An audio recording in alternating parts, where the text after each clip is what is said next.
Olá, amigos e amigas espíritas, ouvintes, sejam todos bem-vindos a mais um programa Mediunidade Farol dentro da noite. Então, o nome do programa ele está relacionado ao livro Mediunidade Farol dentro da noite. Então, nós estamos desenvolvendo esse estudo porque nós somos o Senja de Jaraguá do Sul e esse livro ele foi psicografado pela Miriam aqui na casa, onde ele vem nos dar dessas importantes orientações em relação a faculdades mediúnicas, trabalhos mediúnicos. Vai falar num contexto geral de tudo, né? Porque assim, não podemos trazer essa distinção, o que é fora e o que é dentro. Nós temos que viver no cotidiano aquilo que nós nos empenhamos em fazer na casa espírita e vice-versa. Então, é uma via de mão dupla. Não podemos trazer essas distinções. Então, vamos lá. Como falamos, esse é um programa dedicado ao estudo do livro Mediunidade Farol dentro da noite. Então, agradecemos desde já a presença de todos e vamos dar continuidade ao estudo. E hoje nós vamos falar um pouco sobre aquele que toma do arado. Está lá na página 49. Então, Dani, você pode fazer a oração para nós, para iniciarmos o estudo? Deus Pai, te agradecemos, Senhor, por esses momentos em que temos oportunidade de aprender e também compartilhar com nossos irmãos o que temos entendido. Senhor, permita que nesse momento possamos passar todo o nosso aprendizado com o amparo dos irmãos superiores, em nome de Jesus. E que a paz de Jesus permaneça em nossos corações. Que assim seja, Senhor. Que assim seja, Senhor. Então, como temos dito, lá na página 49, ele inicia o tópico... O livro não é separado em capítulos, mas poderíamos dizer que faz parte de um capítulo, onde é aquele que toma do arado. Então, já a primeira frase que eles começam falando irmãos, a dificuldade está no caminho de todos nós, mas verdadeiramente no íntimo de cada um de nós. Então, dá a compreender que assim são estímulos para que a gente não venha realmente largar do arado quando nós temos pegado, tomado, firmado. Então, hoje nós devemos entender que não é só em relação àquilo que nós temos assumido na casa espírita, em relação a trabalhos mediúnicos, mas no contexto geral. Porque nós somos ainda muito instáveis. Ora queremos, ora não queremos. Então é muito rápido essa mudança de atitudes. E logo na sequência eles vêm dizer que a vigilância exortada nas orientações anteriores, que ele vem falar dos capítulos anteriores, dos temas anteriores, não é em referência ao que está ao vosso redor para vos prevenir dos inimigos. Na verdade, nós não temos inimigos,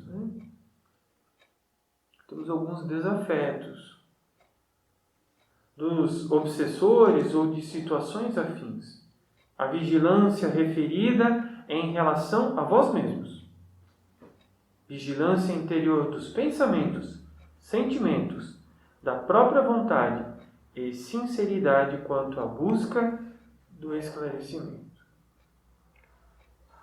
Resumindo, o trabalho está em nós. E é interessante esse tema, Michael, iniciando essa parte do livro,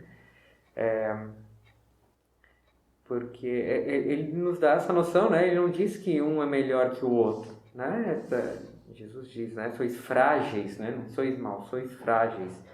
E também aqui exprime a lei de justiça. Todos nós temos as nossas conquistas, as nossas dificuldades. Então não há privilégios, né? Mas há de se ter bom ânimo, né? E exatamente tomar do arado e seguir em frente. Nós temos, né, que ter esse esforço, esse bom ânimo para conseguir vencer, e como ele diz aqui, não as dificuldades dos outros, mas as nossas próprias, né, dificuldades ou os nossos próprios desafios, né, para que a gente possa aprender, crescer, evoluir. E aí sim, quando a gente aprende e aplica, a gente cria o que a gente chama aí, né, da nossa fé. A gente realmente consegue comprovar o que a gente aprende. Mas ninguém diz que é sem esforço, né? Isso não, e na verdade isso não existe. Sem esforço não há mérito, né? A gente realmente não consegue aplicar o que a gente vem aprendendo. Só que no estado que a gente está, ele é sim um desafio a todos que comungam conosco dessa pequena escola.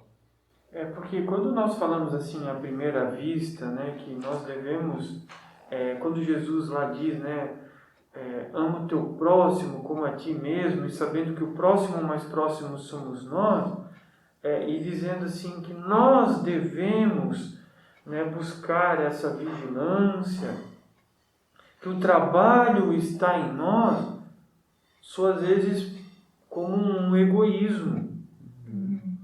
Mas nós não podemos mudar os outros.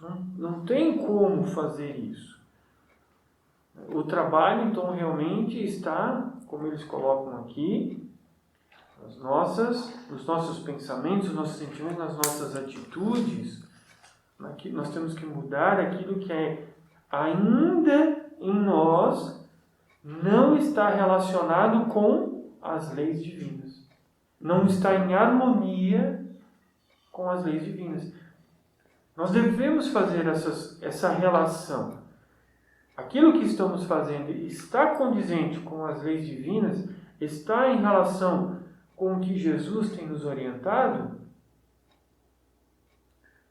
Quem é o nosso guia, o nosso modelo? Jesus. Jesus entre nós é a representação de Deus. Ele vem falar das leis divinas, ele não vem falar das leis dele. A gente diz, né, o Evangelho de Jesus. O Evangelho é de Deus.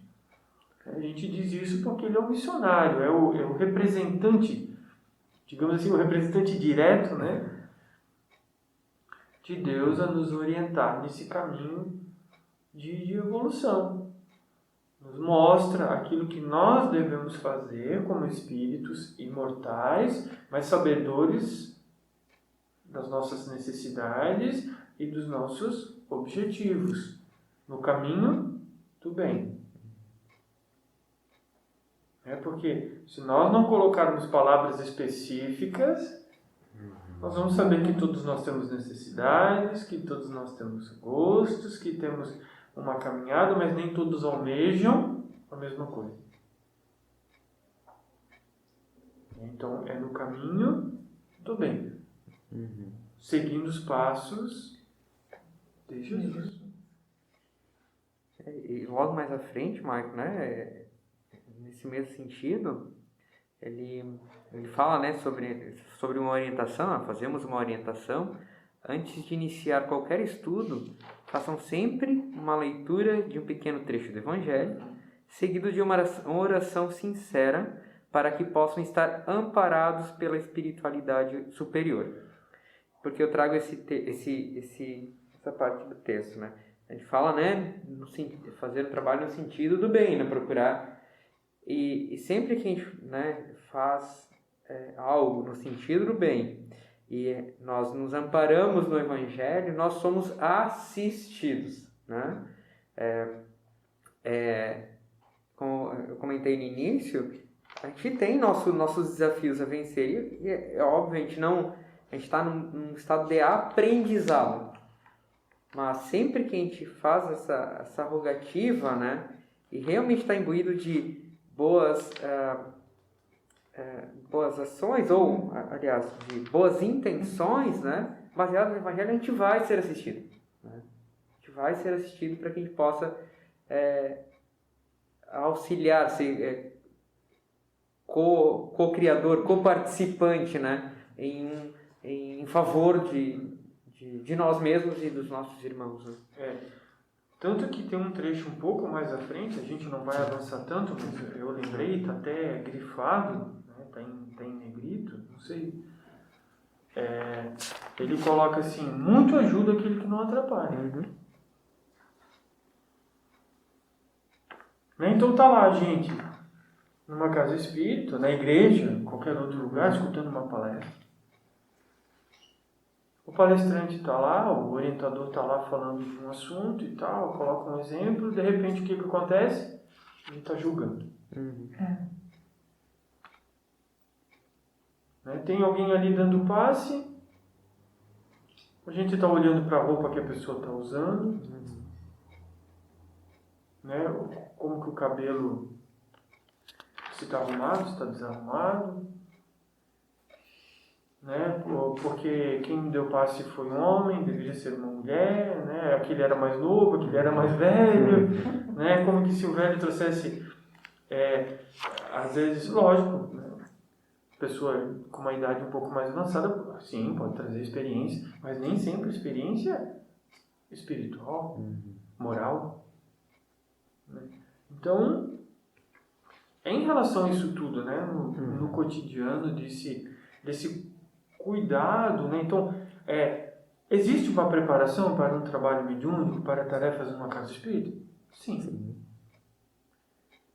Devemos juntar um grupo a qualquer hora, a qualquer momento, sem nenhum propósito? Não. Mas todas as tarefas na casa espírita são importantes? Sim. É muito importante. Aquilo que nós fazemos no cotidiano pode refletir na casa espírita? Pode. Reflete. E reflete, isso mesmo. E reflete. Até mesmo na atitude das nossas crianças. Ainda bem que a gente lembrou das crianças. Então, tragam as crianças para a casa espírita. Formem turmas de evangelização. Não entendam que as nossas crianças são crianças. Até porque muitas vezes as dificuldades que os pais encontram com as crianças é um pedido de socorro. Elas estão pedindo para que os pais despertem e levem para o conhecimento. Não aquele conhecimento só da escola. O que todos nós buscamos mais sedentos e famintos é o conhecimento espiritual. Para compreender as provas, para que leve a vida com mais entendimento e leveza. O que mais a gente escuta, já que a gente entrou no tema de crianças, mas tem tudo a ver, porque nós trazemos essa responsabilidade de orientar esses espíritos que estão iniciando uma nova caminhada. Mas muitas das vezes nós já comprovamos nos trabalhos mediúnicos de espíritos reencarnantes ali, ainda num corpo de criança, onde falta desse alimento espiritual. Onde, às vezes, fazendo algumas perguntas, teve até um exemplo muito vivo, que eu lembro muito, está muito forte, onde o espírito ali, sendo uma criança ali de 7, 8, 9 anos, não lembro exatamente, e fazendo as orientações, na verdade, compartilhando com ele aquilo que nós temos aprendido, ele disse assim: mas então a minha mãe é uma mentirosa. Em relação àquilo que, por exemplo, Deus castiga. Deus está vendo. Está vendo. Mas a forma como nós colocamos é uma forma punitiva. Ele está vendo para castigar. Jesus está triste. Então são expressões que nós usamos que o quê? A gente E temos que ter o cuidado, porque eles falam aqui de pensamentos, sentimentos, não precisa às vezes nem abrir a boca. E dependendo, né, do nosso magnetismo, nós vamos imprimindo nas crianças esses estímulos, e daí entra como o Maico falou antes, ele falou da fé raciocinada, daqui um pouco vira a fé cega. Eu faço assim porque a minha mãe disse que é pecado, que Deus castiga. E assim nós vamos imprimindo estímulos o quê? De medo, de desânimo. Vamos desestimulando. Então a criança ela perde todo aquele estímulo que geralmente todas as crianças trazem no início do porquê disso, porquê daquilo. É o quê? É sede de conhecimento, mas não conhecimento material. É importante o material, sim, mas o alimento de vida eterna. O alimento que sustenta para a eternidade. Que é o conhecimento das coisas. Você ia falar? Totalmente alinhado, né, com o que tu acabaste de comentar, né, naquele que toma do arado, né, ligado às crianças ou os filhos, né, aqueles que nos cabe responsabilidade sobre, de não desistirmos, né, dos nossos filhos, aquele que recebeu o filho, que toma esse arado, né, e não olha para trás, né, que tem bom ânimo e nada mais que o nosso primeiro grupo de estudo mediúnico, o primeiro grupo de estudo evangélico, que é o culto do lar, né? Não é à toa, né, que todo e qualquer estudo espírita, mas enfim, né, aqui falando de uma abrangência maior de todas as religiões, nos recomenda fazer o evangelho, né? Fazer no culto do lar, onde a gente tem a nossa intimidade, também, né, um estudo, um momento de estudo familiar, né, para que a gente possa compartilhar. A gente vê aqui no Centro Espírita, que nem sempre a gente orienta as crianças, muitas vezes a gente recebe orientações, né, e muitas vezes como pais, nós nos pegamos em como é que eu vou orientar, né? Então, o nosso guia está pronto. O Evangelho, né, ele também é um guia seguro para orientações de maneira geral, inclusive no culto lar, junto às crianças. E até um dos parágrafos posteriores aqui, ele fala, né, sigam com confiança a essa orientação e lembre-se sempre de que é preciso fazer por merecer. Então, buscai e achareis, pedi, recebereis, batei e abri-se-vos-á. Disse Jesus, serenidade, amor, muito amor. Isso, obviamente, dentro de um grupo mediúnico, de um grupo de estudo, mas, né, principalmente dentro do culto do lar. E como você colocou, sabe por que muitas das vezes não desenvolve um estudo desse? A gente não toma como uma disciplina, um evangelho no lar, porque nós achamos que as crianças são crianças e que não vão entender nada. Não são crianças. São espíritos como nós. Às vezes, né, com maior ou menor conhecimento do que nós trazemos, isso é muito relativo, vai depender da necessidade de cada espírito, mas nós conversamos com as nossas crianças como? Né? Aquelas palavras no diminutivo, né? Vem cá meu bebê, e assim por diante. E quando nós conversamos com uma criança dessa em espírito, a gente vê que ela está o quê? Sedenta e faminta.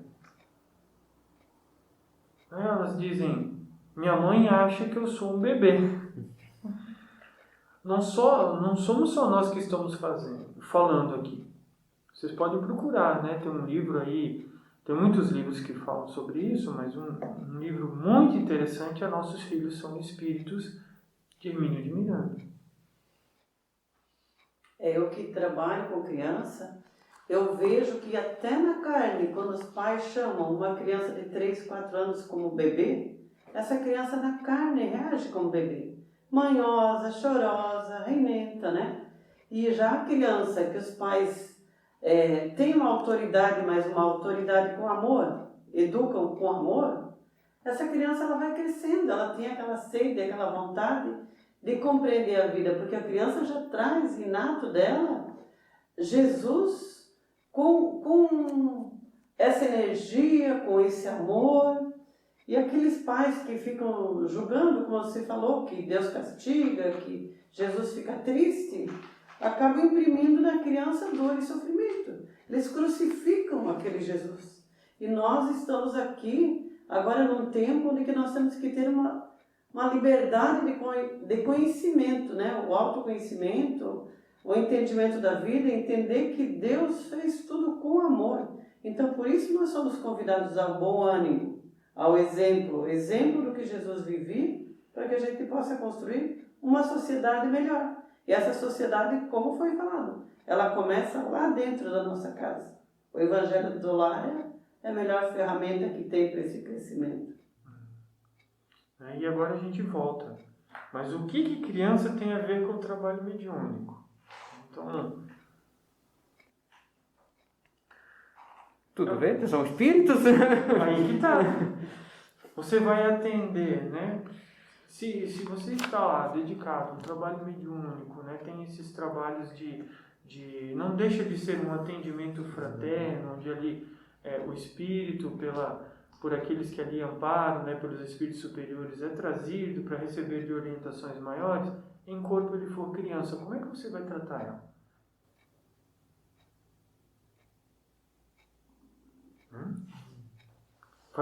Vai conversar com ela como se conversasse com uma criança em corpo, ou vai falar com ela como ela sendo um espírito, um adulto que compreende, que entende, que tem sentimentos, como qualquer um de nós? Vai tratar como um indivíduo, né? Ela é uma individualidade, ela é propriamente um espírito, né? Então assim tem que ser tratado. Então precisamos, né, abrir os nossos horizontes em relação a isso tudo. Essa necessidade nos tempos que nós estamos passando hoje, nessa renovação da Terra, essa transição da Terra, o que mais nós precisamos é apurar o passo. Então os nossos filhos, essas crianças já vêm num ritmo mais acelerado.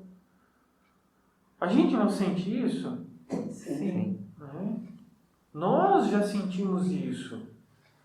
Imagina você ali, retomando uma nova caminhada. Onde que já faz 2000 anos que Jesus esteve junto a nós, nos trouxe todas essas orientações.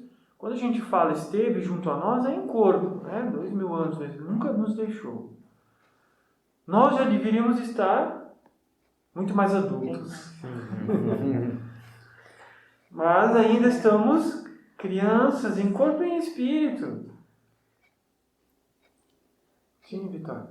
E como foi falado, né, essa questão dessa preparação que nós temos que ter não somente, mas aqui como nós estamos falando especificamente dos trabalhos mediúnicos, essa preparação é 24 horas por dia, né? Antes de nós virmos para a casa espírita, enfim. Então, essa preparação é também junto ao lar, como foi falado, né? com o Evangelho e tudo mais, e junto com as crianças também.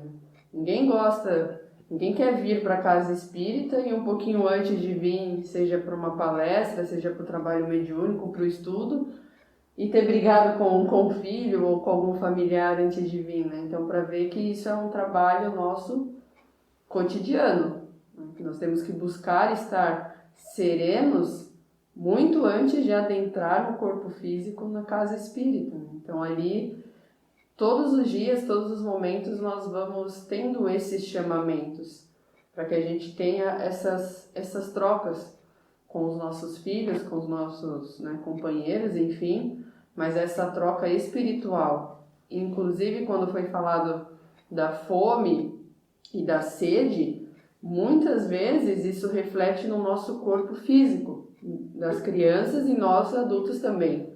Essa ansiedade que nós temos, essa sede, né? A gula de estar querendo sempre comer alguma coisa e beliscar e etc. Isso ali é um alerta de que nós temos sim muita fome e muita sede, mas não é do corpo físico. Nós não devemos deixar que isso reflita no corpo físico porque a gente está conturbado, né, em espírito, sem entender. O que eu estou querendo? Eu abro a geladeira e não consigo achar o que eu quero comer. Eu como um doce, eu quero um salgado e vice-versa.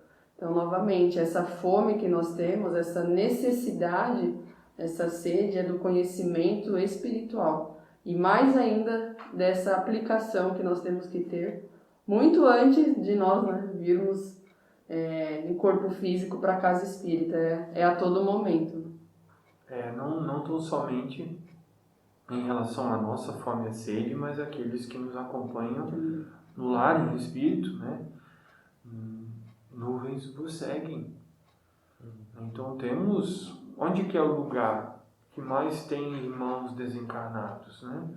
Dentro dos nossos lares, nos supermercados, nos lugares que vende, né, o alimento físico, então nos hospitais, né? Sente dor. Se você, em corpo, quando tinha dor, buscava um médico, se você desencarna entendendo que é corpo, você vai buscar um médico aonde? No hospital. Se tem fome, você vai no restaurante, no supermercado. Então, onde estará o teu tesouro, ali estará o teu coração. Aquilo que você entende que não vai mudar depois da morte. Não muda. Nós ainda trazemos esse equívoco. Não é que nós vamos desencarnar e vamos para o nosso lar. São colônias específicas, né? Nosso lar é uma colônia específica, aquela região. Mas até chegar no nosso lar, existem níveis. E vocês acompanharam que André Luiz demorou um tempo para ser acolhido. Ele via a equipe espiritual. Demorou. Então, não é assim.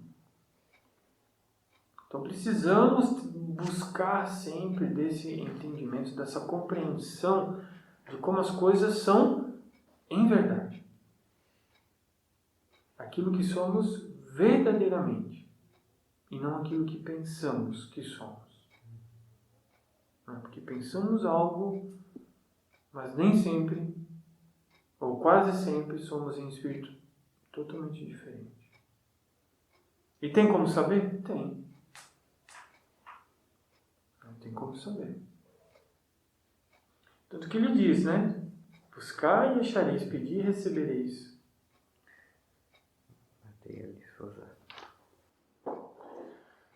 Sim, Silvia. No final aqui tem um alerta para todos nós.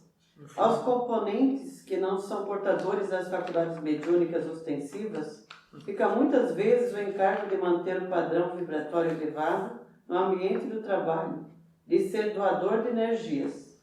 É preciso paciência para que a flor desabroche. Assim também é com a faculdade mediúnica. Então, esse é aquele que pega do arado, que não olha para trás. É isso. É ser perseverante. É saber que se você está, você precisa fazer o seu melhor, como foi falado, 24 horas. Para que você saiba que você está contribuindo. E não desanimar e se desiludir, como a gente vê muitas vezes nossos irmãos que fazem, porque quer que desabroche todas as faculdades de uma hora para outra, e todos nós podemos trabalhar, mas nem todos precisam ser ostensivo, né? Nesse sentido aqui. é que nem todos vão trazer as faculdades ostensivas, né? Mas todos nós trazemos alguma ferramenta de trabalho. E essas ferramentas, conforme o devotamento, né, a dedicação, elas vão sendo afiadas. Mas você precisa dar, né, se dar a essa oportunidade. Né? Então, já falamos aqui lá no início que todos nós trazemos um grande potencial, que é o potencial anímico. E ele pode ser compartilhado, sim. Está lá no livro dos Estudos dos Passes, né, em relação a isso. Né, vai explicar muito bem sobre isso tudo. Então, nós já chegamos ao nosso tempo. Está muito boa a conversa. Vai surgindo outros temas, outras coisas importantes, né? A gente acaba escolhendo algumas coisas, quando entra no assunto, ele toma um outro rumo, uma outra direção, né? Porque é a necessidade, é aquilo que nós precisamos naquele momento. Nós não terminamos esse trecho, esse tema, aquele que toma do arado, né? Aquele que toma do arado não olhe para trás, nós vamos continuar. Nosso intuito não é vencer tópicos, então conforme a necessidade nós vamos desenvolvendo. Então, agradecemos a presença de todos. Este é mais um programa produzido e apresentado pela equipe de estudos e prática mediúnica do Senja. Nós estamos em Jaraguá do Sul, Centro Espírita Maria José e Amor. E vocês também podem nos encontrar na nossa página do Facebook, que é Centro Espírita Maria José e Amor. E se quiserem também adquirir o livro, podem entrar em contato. E na Candeia Livros também tem como adquirir esse livro. Então, Dani, podemos fazer a oração. Deus Pai, te agradecemos, Senhor, por esses momentos de estudo. Te agradecemos pelo amparo amoroso que recebemos dos irmãos superiores, nos ensinamentos de Jesus. Obrigada, Senhor, mas que esse nosso agradecimento possa ser demonstrado no nosso dia a dia, com nossos irmãos na carne e em espírito. Que assim seja, Senhor. Que assim Assim seja. seja, Senhor.